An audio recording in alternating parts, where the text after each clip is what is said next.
اللہ تیرے رسول کا واسطہ، تیرے محبوب کا وسیلہ پیش کرتے ہیں، اللہ ہمیں معاف فرما دے۔ غار سجدہ کے نوکیلے پتھروں پر حضور کے سجدوں کا صدقہ ہمارے گناہ معاف فرما دے۔ اے اللہ، حضور کی آنکھوں سے امت کے لیے بہے ہوئے آنسوؤں کا صدقہ ہمیں معاف کر دیا جائے۔ تمہیں حضور علیہ السلام کی لاڈلی بیٹی حضرت سیدہ فاطمہ الزہرا کا وسیلہ پیش کرتے ہیں۔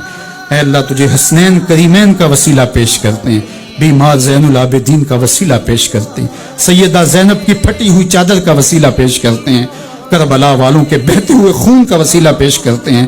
میرے مالک ہمیں معاف کر دے۔ اللہ ہمارے ماں باپ کی مغفرت فرما، ہمارے بہن بھائیوں کی مغفرت فرما، ہمارے بچوں کی مغفرت فرما، ہماری اولادوں کو راہ دین پہ مستقیم رکھنا۔ اللہ، جہاں جہاں لوگ ان دعاؤں پہ آمین کہہ رہے ہیں، ان کی جو التجائیں ہیں اپنی بارگاہ میں قبول فرما۔ جو والدین اپنے بچوں کے لیے نیک رشتوں کی تلاش میں سرگرداں ہیں، اللہ ان کے لیے صالح اسباب مہیا فرما۔